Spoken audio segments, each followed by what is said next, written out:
Olá a todos, bem-vindos ao Coffee Paste. O meu convidado de hoje é Francisco Cipriano. Ele está a falar comigo hoje na condição de especialista em fundos comunitários e apoios comunitários. Olá Francisco, antes de mais, muito obrigado por estares aqui a falar comigo estes minutos. Obrigado, Pedro. É que agradeço o convite. Antes de mais, para enquadrar um bocadinho a nossa conversa, podes-nos falar um pouco do teu percurso até chegares a esta posição de especialista, que é já há algum tempo nestas questões de apoios comunitários? Então, eu comecei, eu sempre estive ligado aos fundos comunitários. Eu sou geógrafo de background, portanto, sou geógrafo de planeamento e geografia regional. Eu tirei o curso na Faculdade de Letras numa altura em que os fundos começaram a chegar a Portugal. E os fundos é assim aquela entidade híbrida que é muito ligada à economia, é muito ligada ao território, é muito ligada ao ambiente, é muito ligada ao desenvolvimento regional das regiões específicas. E na altura não havia assim nenhuma ciência, entre aspas, que pudesse chamar a si, digamos, esta área de trabalho. E foram, de facto, os geógrafos que foram chamados a trabalhar neste assunto, pela sua visão do território, pela sua visão muito relacionada com a lógica da economia regional, mas também do planeamento, todo o peso das autarquias, daquilo que são a lógica administrativa das coisas em Portugal. Os geógrafos acabaram por ter ali um papel muito, muito grande. E eu que estava a fazer um curso de geografia, que na verdade nem tinha assim um feeling especial sobre aquele trabalho, fiquei muito apaixonado pela questão dos fundos, porque eu gosto muito da dinâmica internacional e tudo isso. Uhum. E assim foi, de repente era geógrafo e estava a trabalhar nos fundos comunitários. Na altura entrei logo para um organismo público, que era a Direção-Geral do Desenvolvimento Regional, e que justamente era o organismo que foi designado para tomar conta desta área dos fundos comunitários.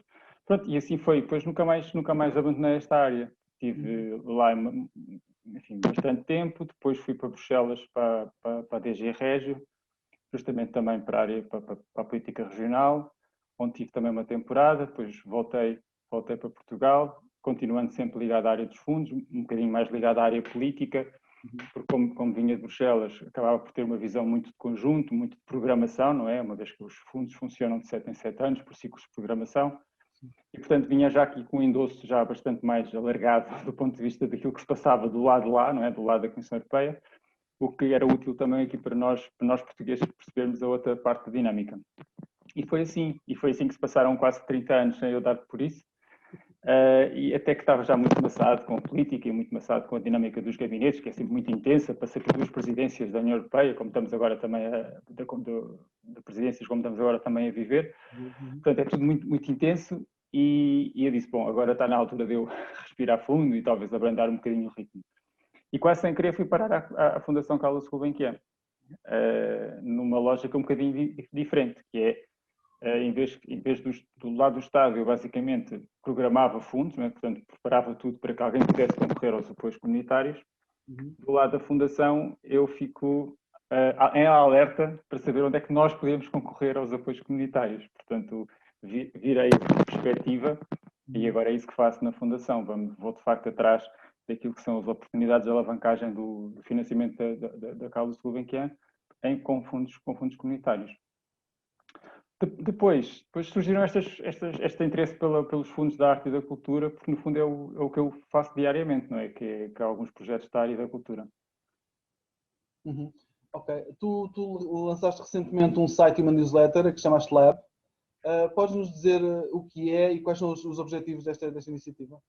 Sim, foi um bocadinho no segmento do que eu estava a dizer. Portanto, eu na Fundação tenho esse trabalho, digamos, é o meu trabalho o tempo inteiro, é lá que eu estou todos os dias, é o meu, digamos, empregador, não é? O que aconteceu foi que eu comecei a sentir muitos apelos vindos de vários lados. Primeiro e porquê é que isto aconteceu? Porque existe uma enorme dispersão de informação no que diz respeito aos fundos comunitários. Portanto, há várias nomenclaturas, é uma nomenclatura muito própria, muitas plataformas, Comissão, Portugal, várias nuances, também uma linguagem muito difícil de compreender, quer dizer, um bocadinho burocrático, um bocadinho administrativo.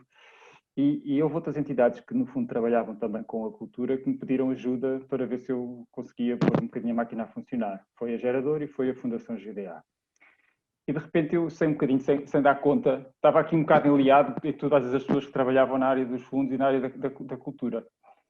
E então senti que tinha necessidade de encontrar um espaço de aglutinação, não é? Onde é que isto fosse tudo confluir. Estava a conhecer imensas pessoas, depois lá de vez em quando chegava-me um aviso e eu pensava, quem é que outro dia me falou que precisava de um aviso para trabalhar, não sei o quê. Eu fazia um esforço mental gigantesco para me lembrar da pessoa. Portanto, podia não ligar nenhuma, mas o meu objetivo é sempre não deixar cair e tentar ajudar e assim. Então, o que eu pensei, bom, eu preciso de um espaço em que eu aglutine esta informação toda, em que eu diga quem eu sou, o que faço e que as pessoas possam se recorrer àquilo se precisarem. Então, o Lab é exatamente isso.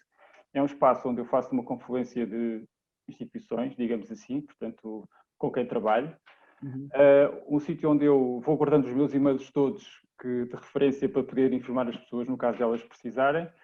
E um sítio onde eu vou descarregando, entre aspas, os avisos que me vou passando pelas mãos e quem quiser pode lá espreitar, porque é sempre um espaço que está atualizado e um espaço, é quase um espaço colaborativo, mas um espaço colaborativo online.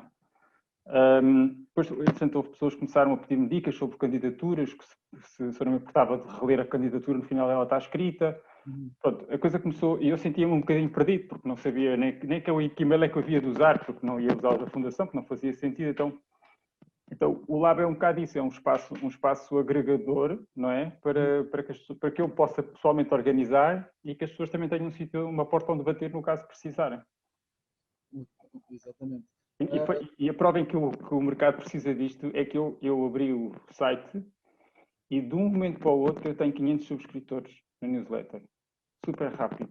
Inacreditável. De repente, basta tu fazeres um ou outro contacto deste tipo e de repente tens logo mais 100 subscritores. Portanto, sinto que há uma necessidade das pessoas perceberem, há potencial, as pessoas precisam perceber como é que isto funciona. Sem dúvida nenhuma. E nesse sentido da informação e da partilha, tu falaste da tua colaboração com a Fundação GDA e uma das iniciativas que aconteceu ao longo, não sei se vai ter continuidade, dir-me-ás, era a iniciativa Make the Most. Podes nos falar um pouco dessa iniciativa e o que é que pretendia?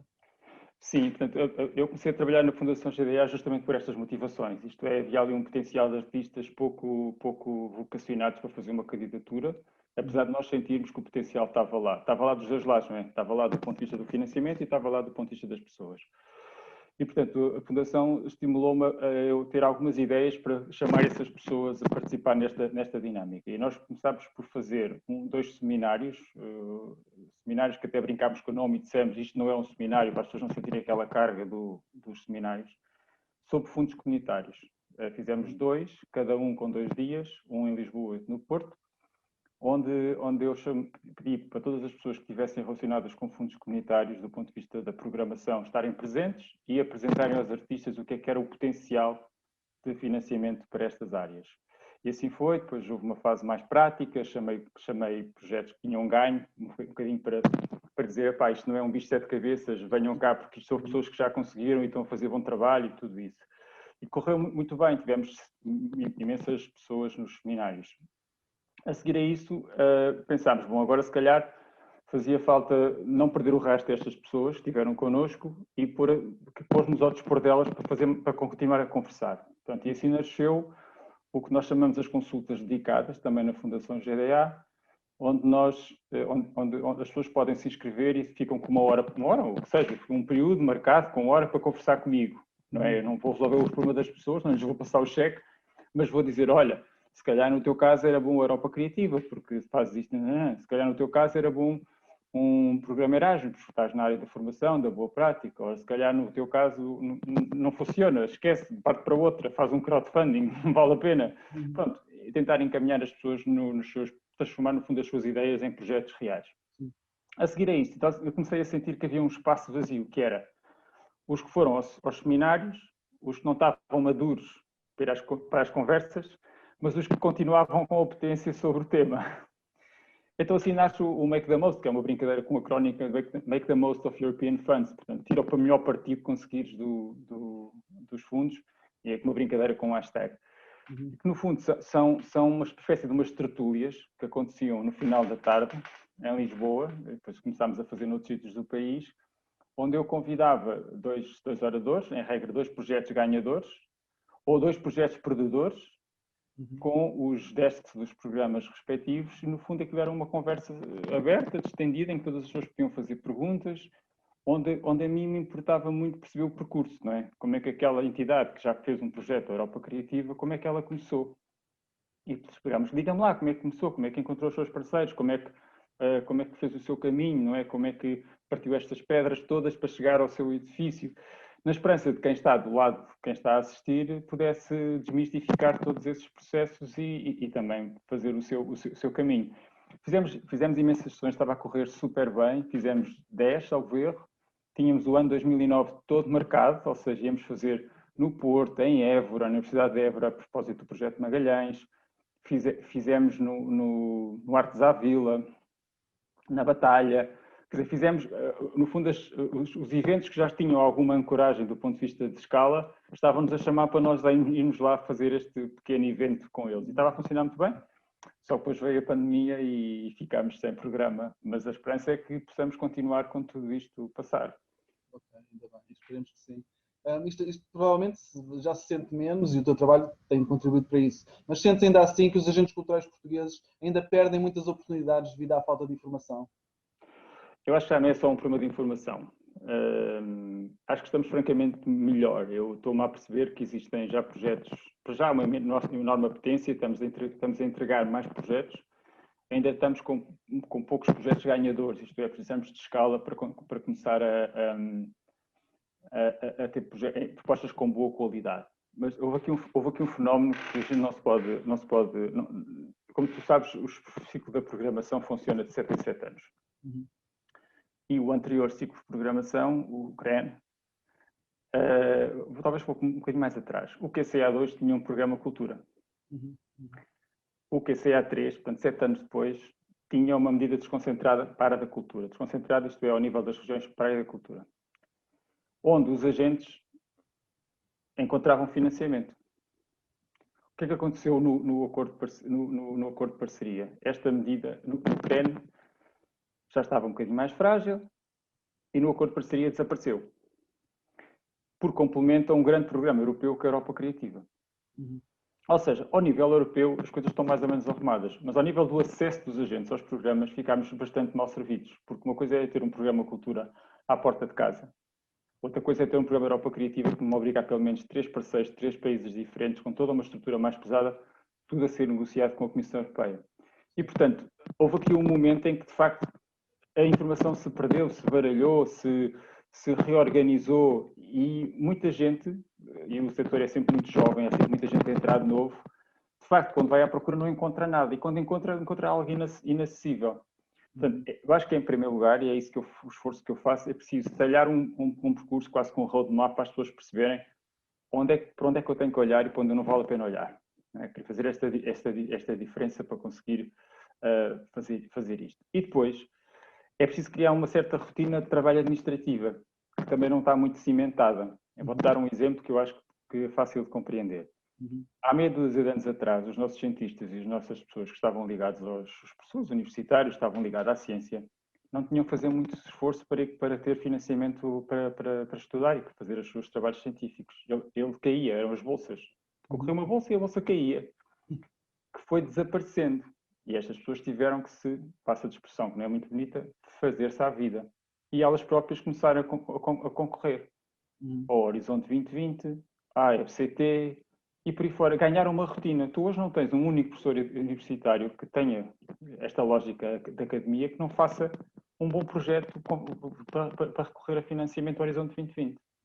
Ou Erasmus, mais Ação K2, ou o que for. As próprias universidades dotaram-se de gabinetes internacionais para fazer projetos com financiamento europeu. Ou seja, perceberam que era o caminho. E nós, entre aspas, os agentes culturais, ainda não estamos muito lá. Portanto, achamos que somos ótimos criativos, temos ideias excelentes, culturalmente somos super sólidos, do ponto de vista do racional da cultura também. Falta outra componente, que é ter a capacidade de fazer uma boa programação orçamental, definir a minha estratégia, portanto, passar para aquele martírio administrativo que depois não é tão martírio, porque já está super prático, mas a primeira fase é muito duro. E, portanto, eu acho que falta é esta capacitação burocrática ou esta paciência burocrática para conseguir pôr um projeto no sistema, independentemente daquilo que é a sua criatividade, ou o seu valor cultural, ou o que seja. E eu acho que é isso que falta neste momento. Tu já viste, já te passaram pelas mãos muitas calls e muitas candidaturas, umas de sucesso, outras não, e tu consegues identificar algumas características comuns dos projetos vencedores? Sim, há uma que para mim é mais evidente, que é quando eu falo nisto, quer de um projeto que, apesar do acordo de parceria ou Portugal 2020 não ter grandes possibilidades de financiamento, sempre tinha algumas, não é? E elas também podiam ser exploradas, e eu estou convencido que o Portugal 2030 também irá ter, e também irá ter se calhar um bocadinho mais do que o Portugal 2020 teve. Quando um projeto responde de igual modo ao desígnio do programa que o está a financiar e ao objetivo específico da entidade que se está a candidatar, é sempre um projeto com características vencedoras. O que é que eu quero dizer com isto? Não se pode fazer um projeto à Europa Criativa que não tenha como desígnio resolver um grande problema europeu. Primeiro, porque é aquele programa que está a financiar o projeto. A seguir eu resolvo o meu problema, que é fazer o meu espetáculo, pôr em marcha a minha exposição, fazer a minha residência, o que seja. Mas, em primeiro lugar, eu tenho que, entre aspas, convencer o meu financiador que eu estou a resolver um problema, uma questão que está completamente em linha com o programa que me está a financiar. E esta é sempre a pedra de toque em relação às características de um projeto vencedor. Pronto, depois não vou falar em alinhamentos específicos, erros técnicos. Imagina dizer que tens de ter 3 parceiros, só apresentas 2. Isto são coisas que eu já nem vou falar, não é? Portanto, é um facto. Agora, quando tu dizes, eu vou fazer um projeto de mobility ou de audience development porque a estratégia do programa é isto que me indica e eu vou conseguir encaixar a minha peça naquela peça na perfeição, eu começo a ter características de um projeto vencedor. E, por outro lado, eu ia te perguntar em relação às dificuldades mais comuns que os proponentes encontram. Falaste da parte da burocracia, encontras mais alguma dificuldade comum? Olha, sim, há outra questão também para mim que é muito, como é que se diz, latente, recorrente, era a palavra que eu pretendia. É assim, é pessoas que têm uma pequena organização ou média e que têm vários problemas para resolver, não é? Imagina, tem uma frente relacionada com a educação, tem um bom educativo, depois tem uma frente relacionada com a programação, depois tem uma frente relacionada com as residências, depois tem uma frente relacionada com a internacionalização. Enfim, nas organizações têm várias frentes de trabalho para as quais têm que fazer por melhorar. A tentativa de pôr tudo isto no mesmo projeto.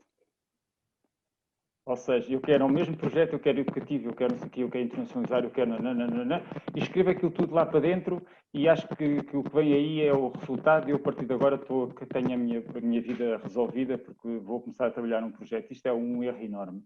Não há nenhum projeto que pode estar suficientemente sólido se tentar abarcar todos os problemas das organizações. Tem que ser ao contrário. Eu olho para um determinado programa e digo, ok, isto foi feito para trabalhar as questões formativas. Então, eu, a minha parte formativa, vou tentar resolver com um projeto que vou fazer, por exemplo, à entidade A. Depois eu tenho um problema de internacionalização. Ok, então o projeto de internacionalização eu vou fazer tentando uma candidatura à medida tal do projeto que visa a internacionalização dos artistas. E assim sucessivamente. Nem que eu tenha que ter 2 ou 3 projetos a correr, não faz mal. Quer dizer, não há nenhuma regra que impeça desde que não haja duplicação de despesa. Para mim, este é o maior erro. Porque depois o que é que acontece? Vem um projeto gigante, ninguém sabe qual é que é o objetivo principal, onde está tudo dentro. Eu, de repente, já me estou a contradizer, porque já estou a dizer que o meu objetivo principal é a formação, mas abaixo perguntam-me sobre internacionalização e eu já digo que então este é que é muito importante, já perdi o outro. Um avaliador vê, epá, esquece, isto não tem ponta de pega e ficamos muito mal pontuados. E aí não conseguimos vingar. Depois, a dificuldade é, de facto, a gestão da informação. Se fizeres uma pesquisa sobre fundos europeus para a cultura no Google ou no motor de busca, ficas atolado de informação, uma falsa, uma verdadeira, uma redundante, outra desatualizada, e portanto é muito difícil gerir a informação. Daí que eu insisto sempre muito na questão do quadro mental, não é? Eu explicar às pessoas, que é sempre que eu faço em primeiro lugar, que existem um orçamento da União Europeia que se divide em 2 partes, uma parte que é gerida por Portugal ao regime do abrigo, do regime de gestão partilhada, ou subsidiariedade. Este é um universo que é regido por Portugal. Depois existe um segundo universo, que é os programas diretos, onde encontramos a Europa Criativa, o Erasmus, o Horizonte 2020, que agora vai se chamar Horizonte Europa, e que é outro universo. Nós temos que encontrar o nosso caminho para perceber, olha, é ali que eu tenho que olhar e é ali que eu vou ter que acompanhar, porque os outros, enfim, são importantes, mas não para mim. Então, eu faço sempre um esforço muito grande para explicar às pessoas como é que funciona, antes de lhe dizer onde é que a porta é que eles têm que bater. Porque eu acho que a gestão da informação é absolutamente fulcral. É muito. Ok. Tu consegues fazer um esforço de memória e destacar um ou dois casos de sucesso que te venham à cabeça, que sirvam de exemplo, de motivação até para quem esteja a ouvir-nos? Sim, consigo. Sim, consigo, só que há tantos projetos bons em Portugal. Olha, eu acho que se falar de Portugal 2020, por exemplo, não é? Porque eu acho que não se deve nunca pôr de parte os instrumentos que vêm para a gestão partilhada, não devemos só olhar para a Europa Criativa, nem só para o Erasmus, nem só para enfim, temos que olhar para os dois universos, não é? Há um projeto fantástico que se chama Rota do Românico, que já ouviram falar, que é lá em cima no PO Norte, que é um projeto fantástico de animação cultural, que foi feito ao abrigo do PO Norte, agora com a programação cultural em rede, que foi o concurso que abriu em agosto, o último concurso. Já soube que existem muito bons projetos aprovados. Há uma coisa em Lisboa que se chama qualquer coisa 18, M18, me passou pelos mãos aqui há dias, super sólida, super interessante. Há um projeto em Cascais também de programação cultural em rede, também super interessante. Ou seja, eu acho que há projetos que são muito relevantes. Há uma coisa em Faro que é a Rota dos Cinco Sentidos, também muito poderosa. Ou seja, eu acho que há bons exemplos. Depois, no Erasmus, nunca me canso de falar neste da Câmara Municipal da Zambuja, que é o BIMOR, que é um projeto com 3 parceiros de animação cultural na área municipal super interessante. Temos um projeto fantástico da Associação Outra do Barreiro, sobre música, uma plataforma de música que começou por ser um projeto Europa dos Cidadãos, sobre o punk e o pós-punk na época do totalitarismo, quando a Europa estava debaixo da cortina, e um levantamento muito interessante que depois gerou uma Europa Criativa a seguir, que é hoje um site de referência. Temos o iPortugal da música, temos todos os festivais de cinemas a ser apoiados pela Europa Criativa. Opa, eu acho que há muitos bons exemplos mesmo. E ainda bem. Olha, deixa-me mudar só um bocadinho de assunto, porque eu sei que o surf é uma das tuas principais paixões. Eu pergunto se é uma forma ou é algo que te ajuda a desligar da rotina deste teu da azáfama constante. Sim, olha, eu outro dia alguém me estava a dizer, estávamos a falar sobre a meditação, não é? O importante o quanto é importante é se conseguires guardar uns minutos para ti, para meditar, para pensar, o quanto é difícil também meditar, não é? E alguém me estava a explicar que, não penses que chegas ali, sentas-te num canto da sala, pões uns fones e começas a meditar. Portanto, é um processo muito longo e eu cheguei à conclusão que o surf é isso para mim. Aquele momento em que, de facto, ficas mesmo só focado numa coisa, sabes? E é o que eu sinto no surf. Tu vais fazer surf, entras para o mar e não há nada que me assola o pensamento. A única coisa que me assola o pensamento é a questão da segurança, não vá com uma prancha na cabeça, nem vá com uma onda em cima, e a ânsia de apanhar uma onda boa. Portanto, aquilo para mim, eu cheguei à conclusão que funciona como um processo meditativo. É o meu grande escape, a minha grande fórmula de encontrar aquele espaço que assim, um espaço natural, com energia do mar, é mesmo aquela coisa que te põe num outro patamar. Sem dúvida. Para terminar, peço-te um desejo para a cultura, para os tempos mais próximos. Isso é a pergunta dos $100.000, não é?